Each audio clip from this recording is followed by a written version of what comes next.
Good morning, greetings, friends, and welcome to The Bright Side, your nutritional program dedicated to the understanding of the vast world of nutrition and nutritional supplementation. I'm your host, Pharmacist Ben, nutritional pharmacist from Boulder, Colorado. I use nutritional supplements where other healthcare practitioners use toxic pharmaceutical drugs and sometimes deadly medical procedures. If you suspect that there are natural nutritional roads to your health and vitality and well-being and to addressing your health challenges, whatever they may be, but you don't know where to begin, you have come to the right place. As you listen to The Bright Side every day, you are more and more in control of your body. You are more and more knowledgeable, and you know you can overcome any health challenge. That is why we are here every day on The Bright Side, helping clear up the sometimes confusing world of nutrition and nutritional supplementation. Over the last 32 years of practicing pharmacy, I have seen drug-free recoveries from diabetes, hypertension, obesity, skin diseases like acne, psoriasis, eczema, rosacea, digestive ailments, autoimmune issues of all kinds, recoveries that by the standards of modern medicine can only be called a miracle. But what is in the world of the body, what is in the world of biology, standard operating procedure. Because the human biological system is a healing system, it's a regenerating system. It is designed divinely to heal and renew itself on a moment-to-moment basis. And while some folks may call that healing, renewing, regenerating system a miracle, it really is just the way the body works. If you have questions about health, nutrition, prescription drugs, if you want to wean yourself off your meds and get on a good nutritional supplement program, we want to hear from you. We welcome your calls at 844-236-6010. 844-236-6010. If you have questions about the longevity products, longevity business, our Truth Skin Health products, formulations, ingredients, something you may have heard about or read about, or if you have a success story you'd like to share, or if you want to contribute to the conversation, 844-236-6010 is our number. We'll get your calls in our next segment. We have a guest coming up at the bottom of the hour, Dr. Brian Wilson, author of the book John E. Fetzer and the Quest for the New Age. You may not have heard of John E. Fetzer. John E. Fetzer was a media mogul and also the owner of the Detroit Tigers, and also a philosopher, I guess you'd say, who talked about blending science and spirituality, which is kind of an interesting subject back when he was talking. It's an interesting subject now, but he was talking about it in the 1930s and 1940s. He got the idea about the invisible world having an effect on the visible world, which is kind of what I consider spirituality to be, the invisible world that we can't see from a materialist standpoint. Anyway, he got the idea that this invisible world is much like how the invisible world that we can't see creates radio. He's got the idea that the invisible world creates the physical world in terms of physical well-being. And he talked about accessing divine energy and intelligent energy. This is in the 1920s and 1930s. And he ended up becoming quite a wealthy man and got himself involved with the Detroit Tigers. Anyway, we're going to talk to Dr. Wilson about John E. Fetzer's ideas. We'll do that at the bottom of the hour. We'll get your calls here in this segment, or in this next segment, at 844-236-6010, 844-236-6010. So try to call in early so we can get you in our next segment. All right, I want to finish up talking about, hopefully we'll finish up anyway, talking about oxaloacetate, OAA, we'll just call it, so you don't have to deal with the pronunciation. It's a little bit intimidating. Oxaloacetate, it's a type of acetate, and acetate is a type of acetic acid, and acetic acid is a short-chain fat. That's how we got started talking about all this stuff. These short-chain fats are highly energetic and very underappreciated, by the way.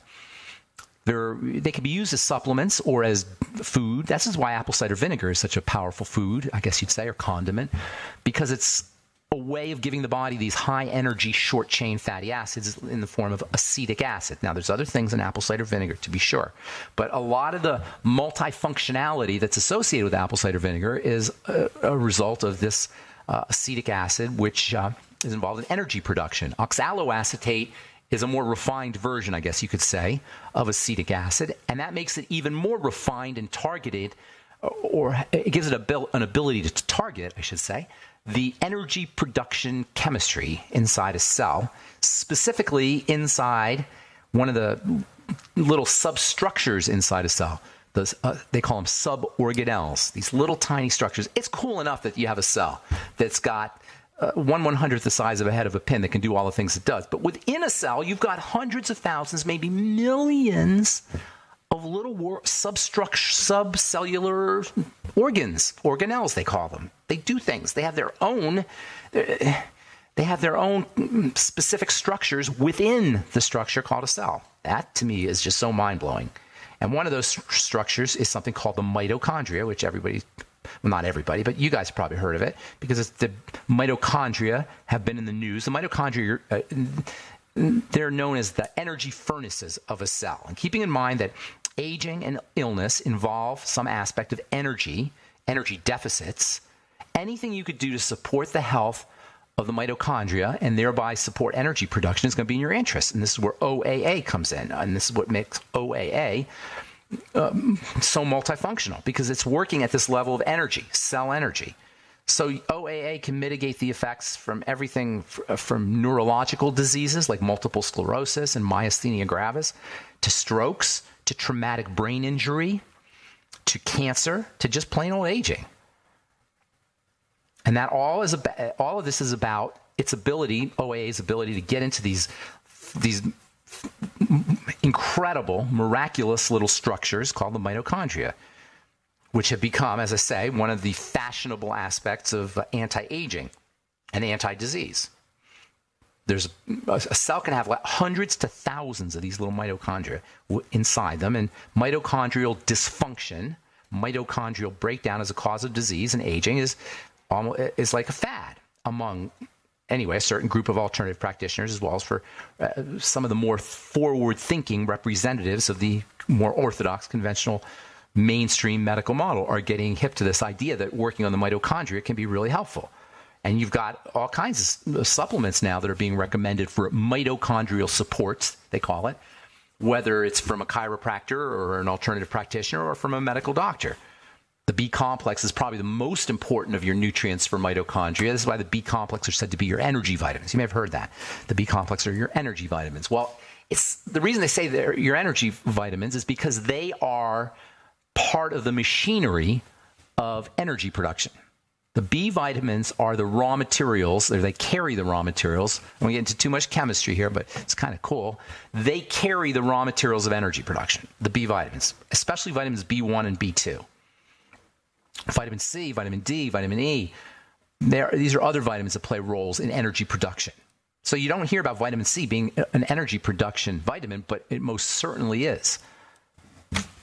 And that's all. Anytime something, as I was saying before, anytime something works at this fundamental level of energy production, it's going to give you multiple benefits. This is why vitamin C has so many darn benefits. Vitamin D is the same way. Vitamin D has almost every day you read about another thing that vitamin D does to support health. Well, it's because it's working at this fundamental level, the level of the membrane, the level of the mitochondria, at least partially. Vitamin E is the same way. Magnesium, calcium, phosphate, creatine. You could probably heard of creatine. Creatine is also involved in supporting the health of the mitochondria and energy production. Carnitine, coenzyme Q10. Coenzyme Q10, by the way, is one of those really important non-essential nutrients that is suppressed by statin drugs. And coenzyme Q10, because it's so important in energy, that's its role. It plays a role inside the mitochondria and energy production. That's why it's so important for the heart and the brain. Anytime something's involved in energy production, heart and the brain and the nervous system, I should say, are going to benefit the most. And then probably the immune system and the skin and maybe the digestive system. Those are your fastest moving parts of the body. So coenzyme Q10, vitamin C, the B complex, magnesium, calcium, they work at the level of the heart, they work at the level of the brain, and also the skin and the immune system, because they're working with the energy production the energy production machinery, and this energy production machinery has its most prominent effects at the parts of the body that use the most energy, and that's the brain and the immune system, and the skin, and the heart, the circulatory system.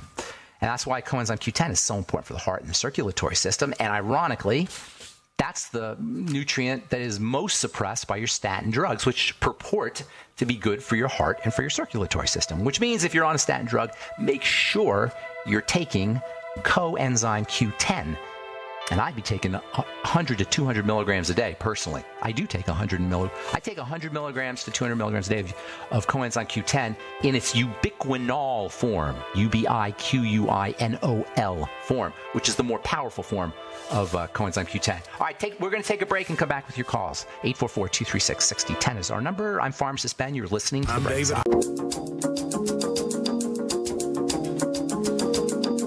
Okay, we are are back on the bright side. I'm Pharmacist Ben, and our number today, 844-236-6010. We'll get your calls here in this segment. We've got Dr. Brian Wilson coming on, and at the bottom of the hour, we're going to talk about his book, John Fetzer and the Quest for the New Age. John Fetzer was a visionary who, very early on, at the turn of the in the early part of the 20th century, realized that there's more to life than meets the eye. The myth of materialism, which modern medicine is stuck in. The myth of materialism, this idea that the physical, what we see with our physical senses and our physical detection mechanisms, is all there is, and that's why modern medicine poo-poos the idea that the mind transcends matter, is ahead of matter. It's where we get the placebo effect. So medicine still can't explain the placebo effect. That's the one. That's the fly in the ointment. The idea that you can control your symptomology by just your thoughts to so powerfully and so dramatically that they have to weed out this effect, this mind over physical matter effect, with when they do tests for drugs, because they know a certain amount of people, if they tell them what the drug is, a certain amount of people are going to get the benefit just by knowing what the drug is. So they have to do a double-blind study to filter that out. Anyway, we're going to talk to Brian Wilson about John Fetzer at the bottom of the hour and take your phone calls. This segment, 844-236-6010. Let's go to Raquel in Fort Worth, Texas. Good morning, Raquel. Hello, Dr. Ben. How are you? Hey, I'm good. Good morning. What's going on? Well, I had a quadruple 2 weeks ago because I stopped taking my diabetic medicine. I stopped taking my minerals. I stopped exercising. I just quit. When was this? So now when did you quit? When did you quit? It took about 3 months, but I guess I had already had 2 stents, and I started noticing the lack of breath, shortness. You sound young. You sound young, Raquel. I'm 65. 6'5"? 65, yes. 65. Well, you're still pretty young for all that to be going on. That shouldn't be happening. So we got so here's what you got to do, okay? You've had a quadruple bypass. Did you ever have a baby? Have you had a baby or a kid? You know what I'm saying? Or your mom? Yeah, he's 25. Okay, well, that's all right. You had a baby, and you nurtured a baby, and you raised you gave birth to a baby, and raised your baby. So you know what it's like to have a baby. So now you have another baby. You know what that other baby is? My health? Your body. Yeah. And that's how you have to regard your body. You got to regard your body as a baby that's been through the war. Are you with me? Got it, yes. Okay, good. So it's been going on for a while, but it's come to a head, and now the baby's ultra traumatized. So you got to be loving the baby. Now, I say that as a kind of an umbrella concept, because I'm going to give you a lot of the little details now, but I want that to be the overriding concept. Are you with me? Yes. Okay, good. So now, what does that mean? How does that look? What does that look like and this is true for anybody who's been through anything dramatic like this, or anybody who's sick, or anybody really. Our bodies are our babies, but yours is just a baby. Sometimes our babies are ultra traumatized, so we got to do it with extra attention. So the umbrella idea is we're going to love the baby. How do you do it? It's very simple. You keep the bad things out and you put the good things in. Okay? Mm-hmm. The bad things are going to be sugar for the rest. You got to change the way you eat the rest of your life. Okay? You got a good 40, 50, maybe 50 years if you do it right to go. So now for the rest of your life, as they say, this is the first day of the rest of your life, right? Yeah. Sugar, processed food in general. You got to go calorie restriction the rest of your life. Okay? You got to eat as little as possible. Now, I didn't say not get nourishment. Just don't make the mistake, which doctors make very often and regular people as well, of assuming that calories are nutrition. There's a distinction between calories and nutrition. Are you with me? Mm-hmm. Okay, so you got to stop eating foods that are mostly calorie and start eating foods that have a lot more nutritional value to them and eat a lot less of them. Seaweed is going to be one of your most important foods. Vegetable juices, get a Vitamix, do vegetable juices. Soups, bone soup especially, and vegetable soup for that matter.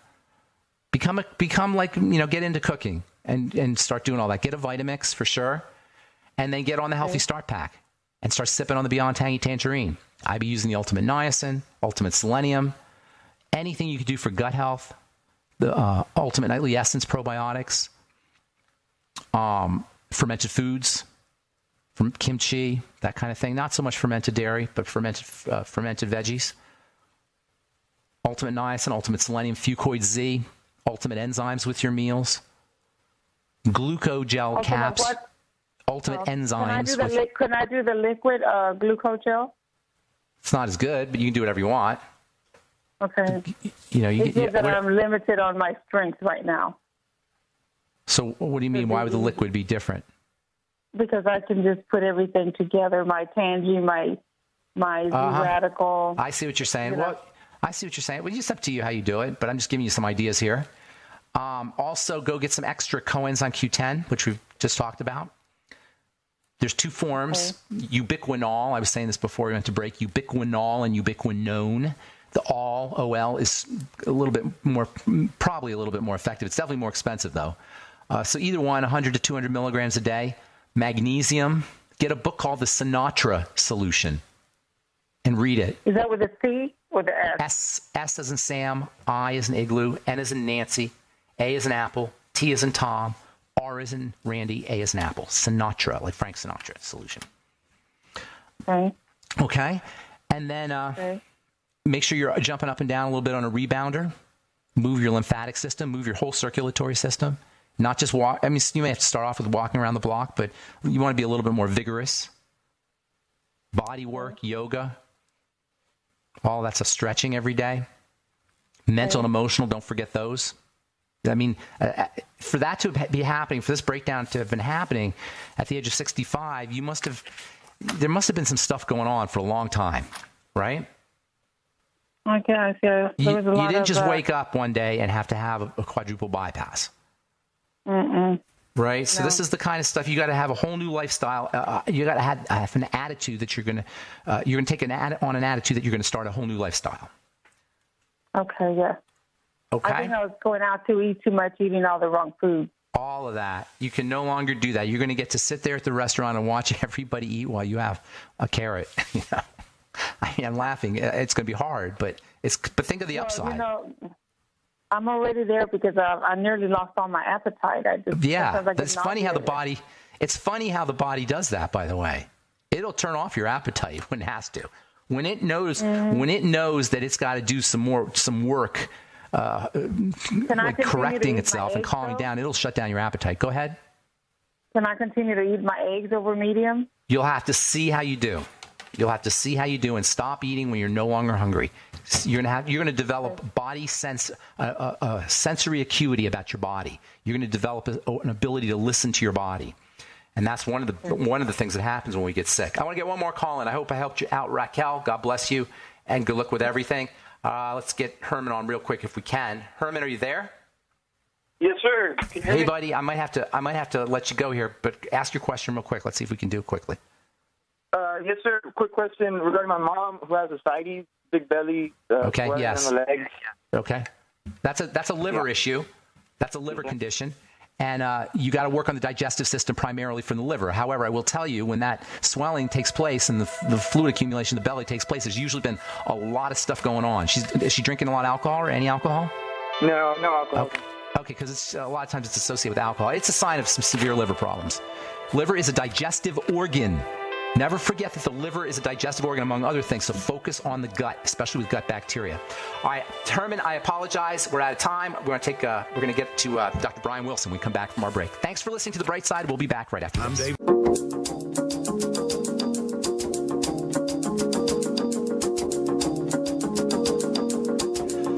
We are back on The Bright Side. I'm Pharmacist Ben, and thank you for being here. We're on the air Monday through Friday, 8 to 9 Pacific and 10 to 11 Central Time, 24/7 on our archive pages at brightsideben.com and benfuchsarchives.com.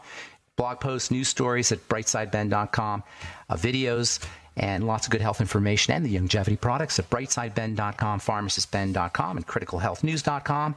And don't forget to check out our Truth Skin Health products at truthtreatments.com. I've been formulating skin health products now for 35 years, and I have learned a thing or two about how you do it, and the truth is the culmination of everything I know about how you create powerful, effective, healing skin health products. Go to truthtreatments.com. Never any preservatives, fragrances, fillers, waxes, emulsifiers, or anything your skin doesn't need or doesn't want in any of our Truth Treatment products. Truthtreatments.com. Truthtreatments.com. Okay, I am very happy to have our next guest on, Brian Wilson. Dr. Brian Wilson is a professor of American religious history at Western Michigan University, and he has written a very interesting and fascinating book about a guy who I'd heard of, but I didn't really know I didn't know everything that this guy talked about. And he's a pretty amazing visionary, John E. Fetzer, owner of the Detroit Tigers and a media magnate, a very wealthy man, and one of the early proponents of the idea that there's an invisible world that has a major effect on the visible world. That's what I consider to be spirituality, of course, and we've done it from a theological standpoint and a more mystical standpoint, but John E. Fetzer was more about the science of it, and a lot of folks who came along at the turn of the 20th century were talking about these kinds of ideas, and he was sort of right in line with guys probably like Napoleon Hill and Mary Baker Eddy, these people who in the early 1920s started to get the idea that there was a divine force that was behind how the physical body and how the physical world showed up. Dr. Wilson, great to have you. Thank you so much for joining us. Thank you. Thank you for having me on. Okay, so real quick, and then we'll get to your book and books, actually. You're a professor of American religious history, and of all the things to study in American religious history, which has got like a pretty storied past, you picked John E. Fetzer, who is way out there. Why? And also, also your other book on John Harvey Kellogg. Also, these people who were way on the fringes of the mainstream at the time. What made you do that? Well, my specialty in American religious history is new religious movements and new spiritual movements. So these guys were right up my alley. And the other thing I'm really interested in is how do people put together their worldviews? How do the individuals basically use kind of the elements out there to come up with something that's coherent and works for them?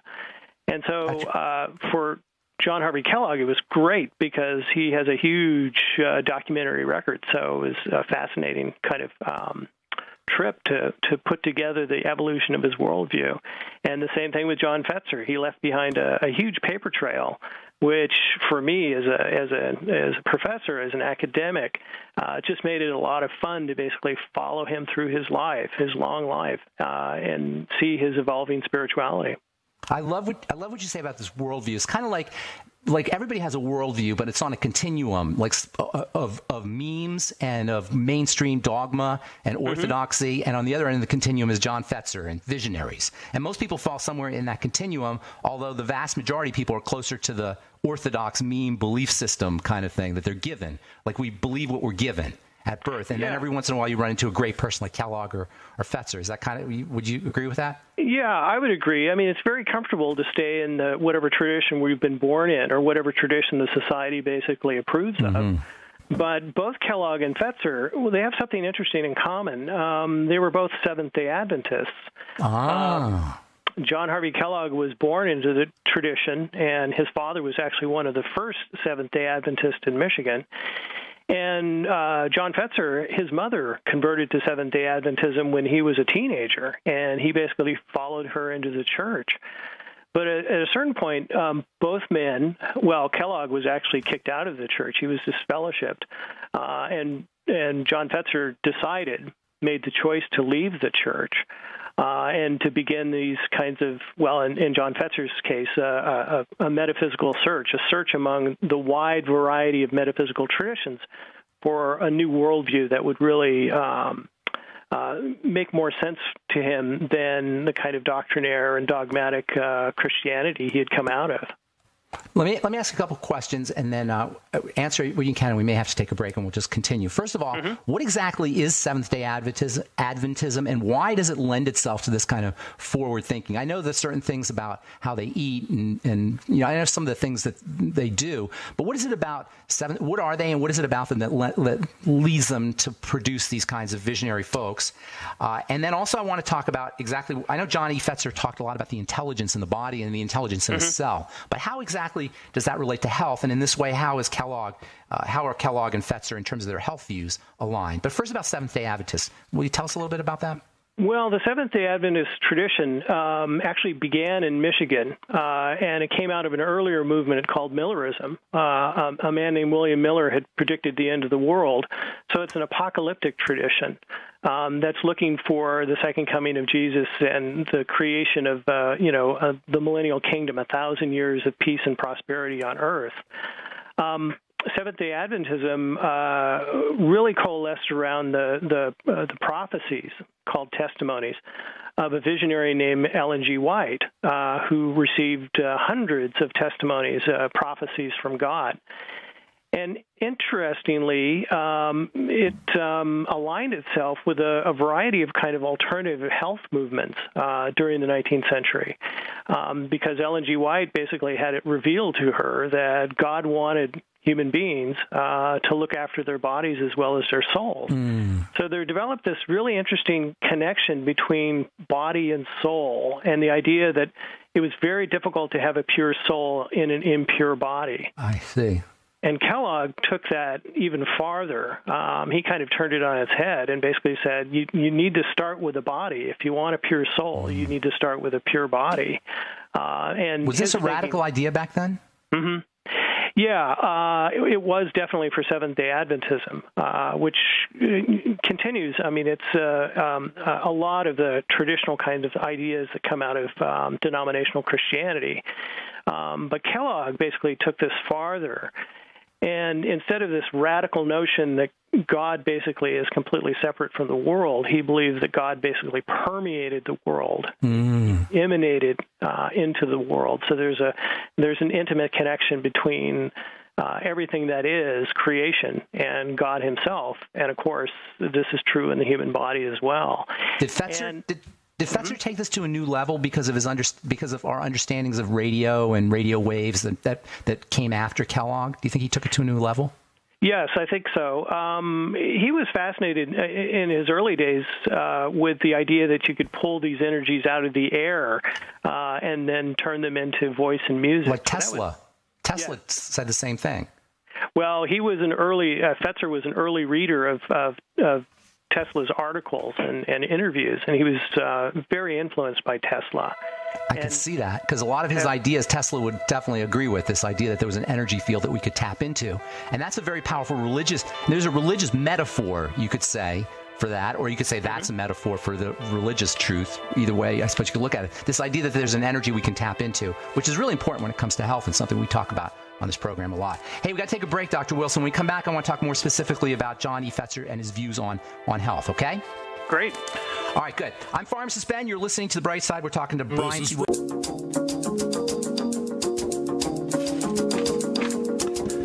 Okay, we are back on The Bright Side. I'm Pharmacist Ben. We're talking to Dr. Brian C. Wilson about John E. Fetzer and his Dr. Wilson's book, John E. Fetzer and the Quest for the New Age. John E. Fetzer was John E. Fetzer, F-E-T-Z-E-R, was a media magnate as well as a health, or I guess you could say theologian or religious visionary. I'm not even sure what would you call John E. Fetzer? Visionary? I would say he's a visionary, a spiritual visionary.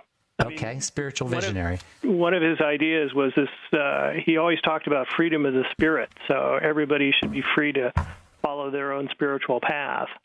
I love it. He'd be listening to The Bright Side. We talk about this stuff all the time. The idea of divine intelligence and listening to your body, trusting your own intuition. I love the idea. It's so liberating to me, this idea that we can access this divine force, and we all have a portal to this divine force that we can become one with and communicate with. And that is not just New Age, but it's old age too. Isn't that been a truth that's run throughout religion, this idea that God is something that we can have access to? Yes, it's always kind of a theme that goes through almost all the world's religions, that at some level, God as either a person or as an energy is available to human beings, and that access to that is tremendously important for health and wealth and prosperity. It's not just airy-fairy. It has a practical, fundamental, a real life aspect to it. It can help you have just a happy life and get through the inevitable vicissitudes and ups and downs that life has. If you have that kind of resting in a godly force of some kind. Well, that's certainly the case with John Fetzer, because late in life he had a number of health problems, but he always maintained a very positive attitude, and I think it's Isn't that interesting? Of this, his spiritual outlook. Now, how did he connect health with this more kind of abstract divine intelligence? How did he bring those two together? Well, ultimately, he felt everything in the universe was spirit, and he always talked about spirit using the metaphor of energy, and I think that's because of his radio days. And so energy, of course, is always in motion, always fluid, and always available, never destroyed, converting itself into various things existing at higher or lower frequencies. So the human body, Fetzer believed, was just simply one form of energy at a certain level of vibration. And, that's awesome. Yeah, and in order to basically access the kind of life-giving or health-giving energies, you simply had to get your body, and typically your body and mind, in harmony with these energies. Who was he in line with? What other thinkers of the day? Now, when he was talking about this stuff, that was sort of in vogue. It was still visionary and advanced, but there was a certain fashion to this kind of stuff in the early 1920s, no? Mm-hmm. Well, he got very interested. When he left Seventh-day Adventism, the first place he went was a spiritualist camp called Camp Chesterfield in Indiana. And there he met spiritualist mediums and psychic healers of all kinds, and that's where he first really got exposed to all these kinds of ideas. And from there, he branched out and got interested in all sorts of metaphysical movements like Theosophy and Hermeticism and Rosicrucianism, but also the kind of mind over matter new thought movement that's been tremendously popular in the United States since the 19th century. Did he know Edgar Cayce? Well, he was fascinated by Edgar Cayce. Never had a chance to meet the man before he died. But he really enjoyed, there was two things. Edgar Cayce gave hundreds of readings over his lifetime, hundreds of prophecies, essentially. And they tended to fall into certain themes. And the two themes that John Fetzer was really fascinated by was Edgar Cayce on Atlantis and Edgar Cayce on health. And in fact, in the 1980s, after John Fetzer, he started to liquidate his businesses in order to endow a foundation that would become the Fetzer Institute. One of the projects the Fetzer Institute invested in was health research at the ARE Clinic, the Association for Research and Enlightenment Clinic, which was an Edgar Cayce outfit in Arizona. And so there's a direct connection between Fetzer and the health readings of Edgar Cayce. So would you say that one of Edgar Cayce's main ideas was this idea that of divine connection, of a certain way that we can connect with God through our own bodies or through our own psyches? Yes. It's always this idea of having mind, body, and spirit in harmony. And once you do that, the energies just naturally flow. Is that a theme? Would you say that's Edgar Cayce's theme, having mind, body, and spirit? Mm-hmm. Yes. Is that how he said? So how do you do that? How do you have mind, body, and spirit in harmony? What does that mean? Well, there's a variety of different ways you can do it. I mean, part of it is intellectual, and just simply understanding a certain way that the universe is put together, and Fetzer was fascinated by that. Part of it is practice, and Fetzer was very interested, especially later in life, with meditation, various forms of meditation. Was he a meditator? Well, he did. Late in life, he decided he'd been talking about meditation for years, and then finally he actually started. And his first tradition was transcendental meditation, TM. And he was so that was like the 70s. That was in the 1970s, probably. Yeah. Yeah. He was friends with Maharishi Yogi. Basically advised him on media and how to get the word out about TM. Oh, wow. And one of the interesting things that John Fetzer did, he was so taken with TM and the kind of effects it had on him that he introduced it to the Detroit Tigers in the 1974 spring training season. Yeah. How'd they do that year? Well, not too well.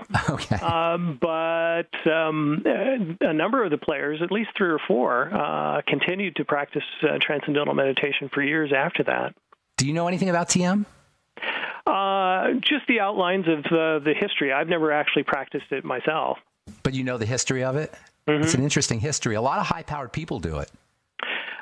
Yes, and I think the interesting thing about transcendental meditation, one of the reasons why it's been so popular in the West, is because it's a traditional Hindu practice, and yet the Maharishi Yogi He westernized it and made it almost a secular practice. Yeah, so and it is a secular practice. Meditation doesn't, people have the wrong idea about meditation. It's a power tool to focus the mind. It's not just religious, right? Well, it depends on where you want to take it. Yeah, that's exactly right. It depends on where. It's like the mind itself. It depends on where you want to take it, and it's sort of a mind training. And the Seattle Seahawks famously did it. The year they still do it, I think. The year they did the Super Bowl, Phil Jackson. You know, a lot of athletes do it, and a lot of high-powered corporate folks do it. This has been a really fast little segment here. Hey, real quickly, do you know about Walter Russell? No, I don't. Okay, so you might want to look into Walter Russell. He was along the same lines as Fetzer, and he was brilliant, absolutely brilliant inventor and visionary as well. And he talked about light and energy back at around the same time that Fetzer was doing his work. How did he get into baseball, of all things? Well, Fetzer had been fascinated by baseball. He loved baseball. He grew up in the Midwest. He was a Detroit Tigers fan since he was a kid. And then in the 50s, it became simply a business proposition. He put together a syndicate of 11 other businessmen, and they bought the Detroit Tigers. And then over the years, until 1961, basically Fetzer bought out his partners until he became the sole owner. Hey, was he like a millionaire, billionaire type of, like, how wealthy was he? In the millions. I'm not sure exactly how large his fortune got before he passed away. He wasn't like a billionaire, though. It wasn't ridiculous money. Okay, got it. So he was just he just had enough money to be able to indulge, to do whatever he wanted to do, indulge in all of these great ideas. And it's, people can sit on their, they don't have to want to help change the world. They don't have to want to save the world or help save humanity or make the world a better place when they're wealthy like that. So it's always cool to see that somebody who didn't have to do it actually went out and kind of spread the word, so to speak. All right. Well, thank you so much. How do folks get your book, Dr. Wilson? Well, it's available on Amazon.com, and BarnesandNoble.com is both a hardback and there's an e-version of it. You have a Kindle version? Kindle version. And if people are interested, they can also learn more about the Fetzer Institute at Fetzer.org. And there's another website, InfinitePotential.com. And if they go there, they can get a free PDF of the preface and first chapter of the book. Say that one more time, that last website, Infinite Potential? Infinite Potential. And the first one? Fetzer.org. Okay, Fetzer.org, InfinitePotential.com. Dr. Brian Wilson, thank you so much. It's been a wonderful half hour talking about Johnny Fetzer. Good luck with the book. Thank you. And perhaps we'll talk again sometime soon.